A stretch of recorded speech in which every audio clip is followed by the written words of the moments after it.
বিসমিল্লাহির রহমানির রহিম। আসসালামু আলাইকুম ওরহমতুল্লাহি ওবারাকাতুহ। দয়া করে সবটুকু শুনে আপনার মন্তব্য করবেন। আজকের আয়োজনে যা থাকছে: সাতপন্থীদের আদালতে মামুনুল হক, মোহাম্মদ আসাদুল্লাহ ফকির।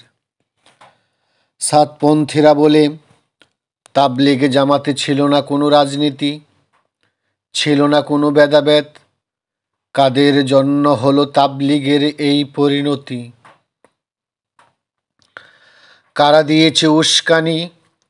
কারা করছে তাবলিগ নিয়ে ঘৃণিত রাজনীতি? ক্ষমতার আশায়, ভোট পাবার নেশায় কারা দেখাচ্ছে মিছে প্রীতি? সাতপন্থীরা বলে, যারা তাবলিগ জামাতে সময় দেয় নাই, তিন চিল্লাই বাহির হয় নাই, যারা তাবলিগের কাজ করে নাই,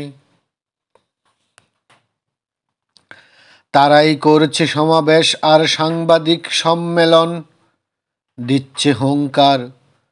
সাতপন্থীরা বলে, আমরা বুঝে গিয়েছি তাদের আচার ব্যবহার। সাতপন্থীরা বলে, আমাদের ভুল হলে ধরিয়ে দিন, কাফের বলেন কেন? এটা কি আল্লাহ রাসূলের বিধান? যা মুখে আসছে তাই বলবেন কেন? সাতপন্থীরা বলে, কেন মামুনুল হক সাহেব এমন বক্তব্য দিবে? কেন কাকে মেরে তিনি রক্তে তুরাগ নদী লাল করে দিবে? কই জুবায়ের সাহেব তো এমন কোনো বক্তব্য দেন নাই, তবে কেন এসব হুমকি হেফাজতের মুখে শুনতে পাই? সাতপন্থীরা বলে, তারা হলো মূলধারার তাবলিগি জামাত, তাদেরকে করতে চাই কাকরাইল ও ইজতেমা হতে উৎখাত। তাদের আলেম ওলামা গিয়েছে জেলে, আমাদের সাথী ভাই গিয়েছে মরে। তাদের কেন মামলা নেওয়া হলো না? কেন এই অবিচার তাদের সাথে করে?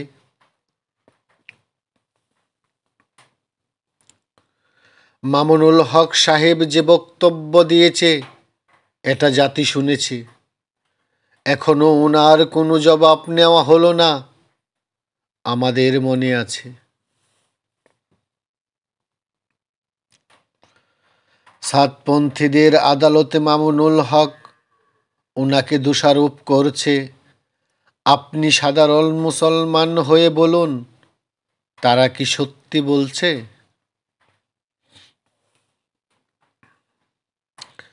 আসলেই কি হেফাজতে ইসলাম তাবলিগ জামাতের ক্ষতি করছে?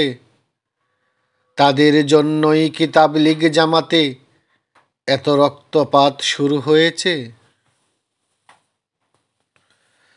তাবলিগ জামাতে এই সংঘাতের জন্য আসলেই কারা দায়ী?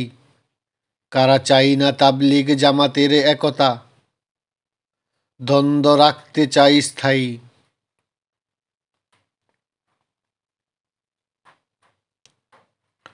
সকলে ভালো থাকবেন, সুস্থ থাকবেন, অবশ্যই শেয়ার করবেন, কমেন্টস করবেন। আল্লাহ হাফিজ। আসসালামু আলাইকুম ওরহমতুল্লাহি ওবারাকাতুহ।